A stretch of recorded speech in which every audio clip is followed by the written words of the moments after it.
रूहों के बादशाह, ये भी एक एनर्जी है, ये अलग लेवल की एनर्जी है। दुनिया में ऐसी कोई आत्मा नहीं जिसको रूहों के बादशाह जो हैं वो कंट्रोल ना कर सकें। दुनिया की हर आत्मा को ये एक ऐसी पावर है जो कंट्रोल करती है, चाहे जो हो वो, बस आत्मा होनी चाहिए।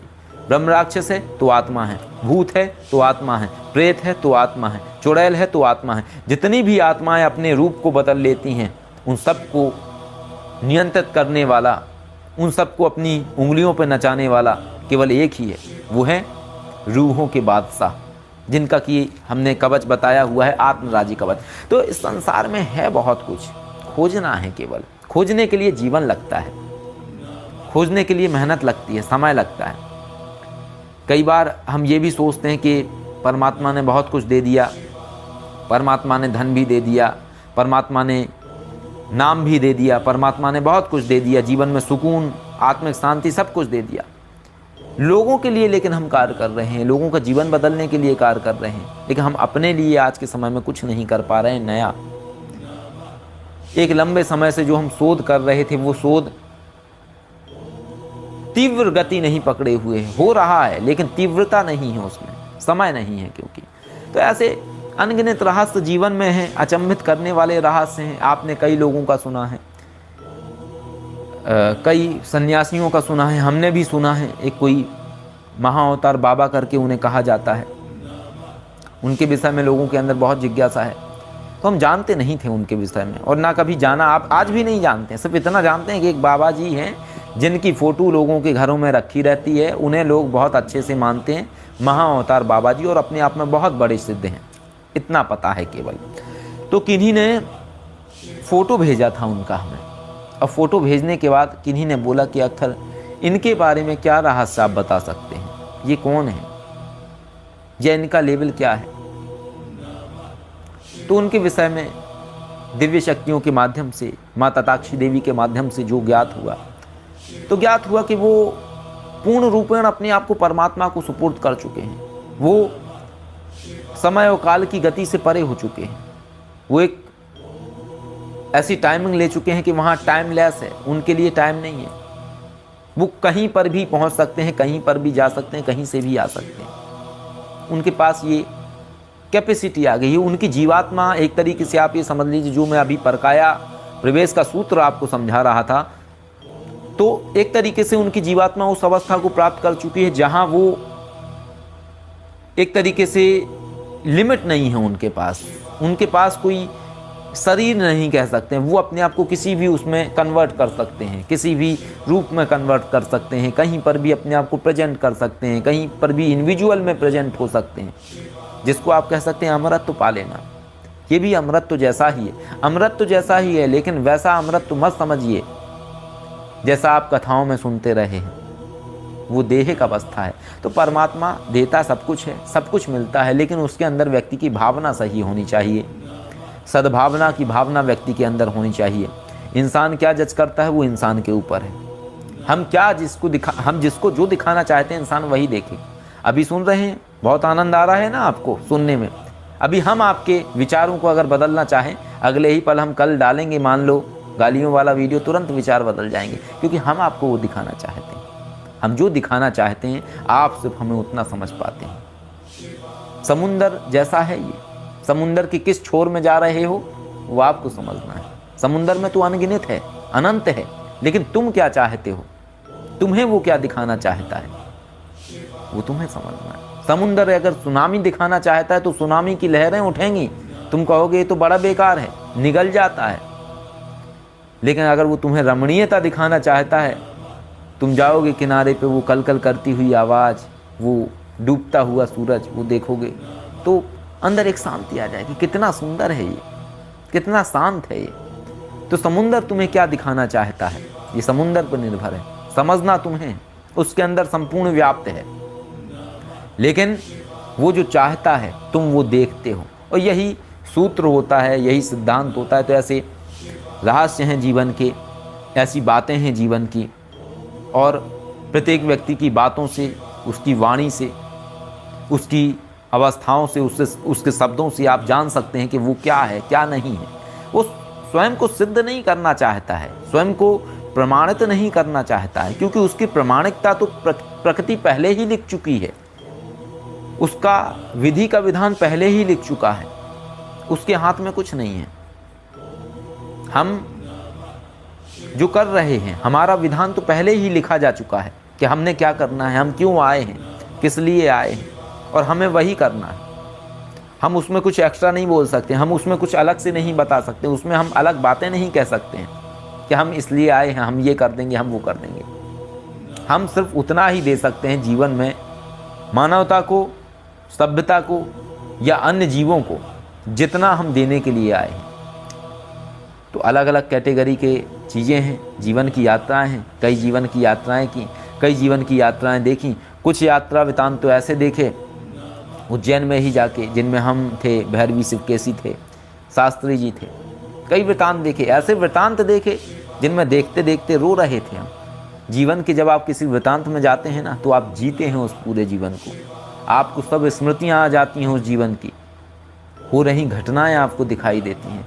कई जीवन के जो आपने युद्ध लड़े होते हैं, संघर्ष किए जो होते हैं, आप उसका कत्लेआम देखते हैं, आप अपनों को खोते हुए देखते हैं, खुद को मिटते हुए देखते हैं, दूसरों को नष्ट होते हुए देखते हैं, उस वेदना को देखते हैं, खुद को रोते हुए देखते हैं। और आपकी आत्मा चूँकि उस अवस्था में पहुंच चुकी होती है, इसलिए आप वो सब कुछ अनुभव करते हैं। तो पिछले जीवन को देखने के बाद आपको जीवन की एक ऐसी अवस्था प्राप्त हो जाती है जिसमें आप क्या है, जीवन के खेल को समझ चुके होते हैं कि हम आए गए, कई बार आए, कई बार हमने रोल प्ले किया, फिर हम गए, तो हम ये खेल खेल रहे हैं।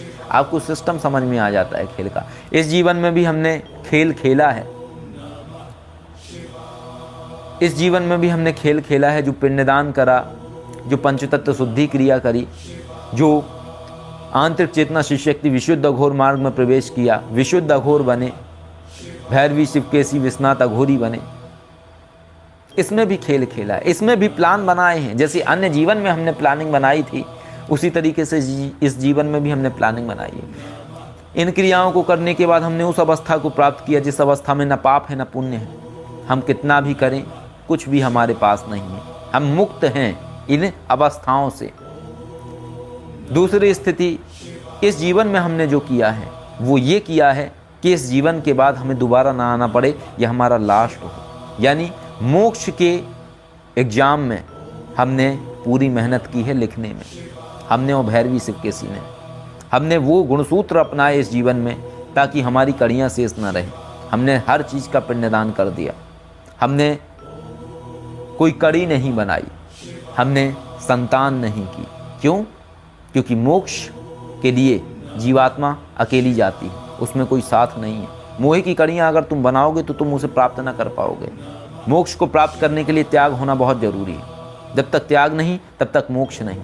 और त्याग का सबका अपना दृष्टिकोण है, हमारा एक ही दृष्टिकोण है। दौलत के ढेर पर बैठकर भी जो दौलत से मोह न रखे वही सच्चा वैरागी है। संपूर्णता को प्राप्त करके जो संपूर्णता का त्याग कर दे वही सच्चा ज्ञानी है। जो ये समझ गया वो परे हो गया। जिस दिन ये सूत्र समझ में आ गया उस दिन परे हो जाओगे। तुम समझ जाओगे, तुम अपनी जिंदगी में अरबों रुपए इकट्ठे कर लेते हो, अरबों रुपए इकट्ठे कर लेते हो, और एक दिन तुम एक चेक काटते हो कि ये सारे पैसे मैं मनुष्यों के लिए दान कर रहा हूँ, जितने भी गरीब, जितने भी ज़रूरतमंद हैं उनके लिए मैं ये दे रहा हूँ, दान कर रहा हूँ। वो संपूर्णता को प्राप्त करके संपूर्णता का त्याग है। तुमने सब पाके सब खो दिया, और जो प्राप्त करके उसको त्याग करना जानता है वही सच्चा हकदार है। जिसने प्राप्त ही नहीं किया वो खोएगा क्या? और जो प्राप्त करके जो त्याग नहीं कर सकता है वो हकदार नहीं है उस चीज़ का। दौलत के ढेर पे बैठकर भी जो दौलत से मोह न रखे वही सच्चा बैरागी है। जो सच्चा बैरागी न बन सका वो प्राप्ति नहीं कर पाएगा। लेकिन अवस्थाएं होती हैं, उन अवस्थाओं तक पहुंचना, उन्हें प्राप्त करना, समझना, जीवन से जाना, बाकी हर व्यक्ति का अपना एक दृष्टिकोण है। और सदैव ही जीवन में हर तरीके के लोग रहे हैं। साईं बाबा के विषय में आपने सुना है, साईं बाबा के समय में एक दगड़ू पगड़ू करके रहते थे, बहुत आलोचना करते थे उनकी। बहुत बुराई करते थे, और भी सन्यासी साधु संत रहे हैं। उनके समय में उनके विरोधी प्रतिद्वंदी, वो सब जीवन का चलता रहता है, वो खेल है, लीलाएं हैं। जो दिखाना चाहती है जीवात्मा, लोग वो देखते हैं। जो वो देना चाहता है वो देता है। क्या लोग समझते हैं क्या नहीं समझते हैं, वो लोगों के अपने विवेक पर निर्भर करता है। तो आशा करते हैं आज का वीडियो आप लोगों को अच्छा लगा होगा। लाइक करते जाइए, वीडियो शेयर करते जाइए। हम कुछ कमेंट ले लेते हैं। कमेंट लेने के बाद आज के हम इस लाइव को यहीं पर ही विराम देंगे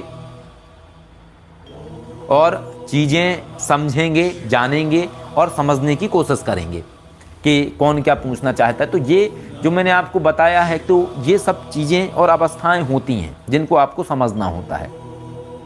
और अगर मोक्ष प्राप्ति करनी है तो अपनी जीवात्मा के प्रकाश को बढ़ाना पड़ेगा आपको। जब बढ़ाओगे तभी मोक्ष की प्राप्ति का सूत्र या उसके हकदार आप बन पाओगे। अभी हमने बोला कि इस जीवन में हमने वो सब प्रणालियां कर दी हैं जिससे हम मोक्ष प्राप्त करेंगे इस जीवन में, लेकिन मोक्ष देना परम शक्तियों के हाथ में है, महादेव के हाथ में है, माँ भगवती के हाथ में है।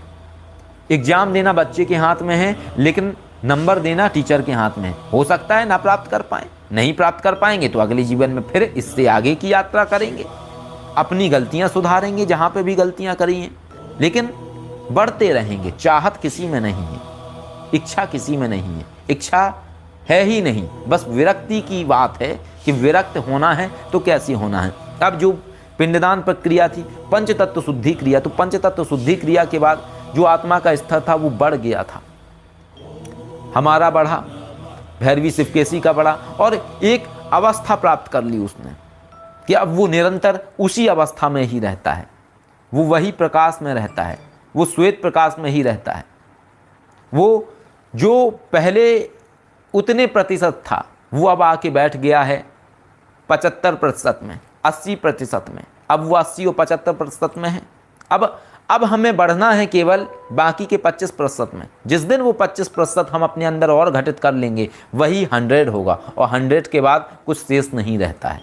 लेकिन निरंतर बढ़ते रहना, निरंतर आगे जाते रहना, ये इंसान के हाथ में है। कैसे करना है कैसे नहीं करना है ये इंसान तय करेगा। तो इस तरीके से हमने अपने प्रकाश पुंज को फिर देखा, हमने भैरवी शिवकेशी का, तो वो प्रकाश पुंज बिल्कुल वाइट श्वेत कलर के, और ये दोनों प्रकाश पुंज हमने जोड़ दिए, यानी भैरवी शिवकेशी का और अपना, ये दोनों जीवात्माओं को हमने एक कर दिया।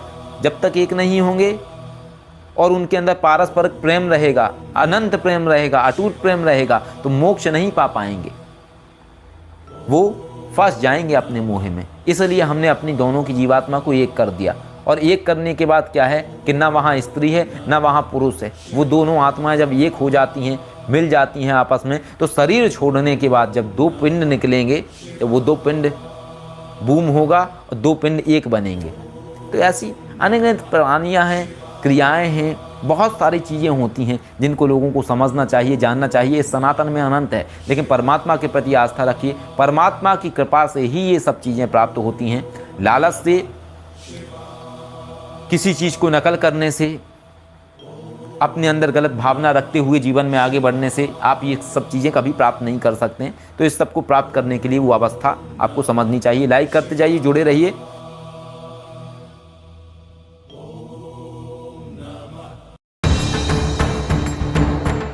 यदि आप जीवन में आर्थिक व पारलौकिक समस्याओं से परेशान हैं अथवा किसी भी तरह का साधना संबंधी मार्गदर्शन, आध्यात्मिक अथवा भौतिक मार्गदर्शन प्राप्त करना चाहते हैं, तो कॉल मी 4 ऐप से कॉल करें। डाउनलोड करें कॉल मी 4 ऐप और सर्च करें विश्वनाथ अघोरी, रहस्यों का सौदागर, विचारों का समंदर।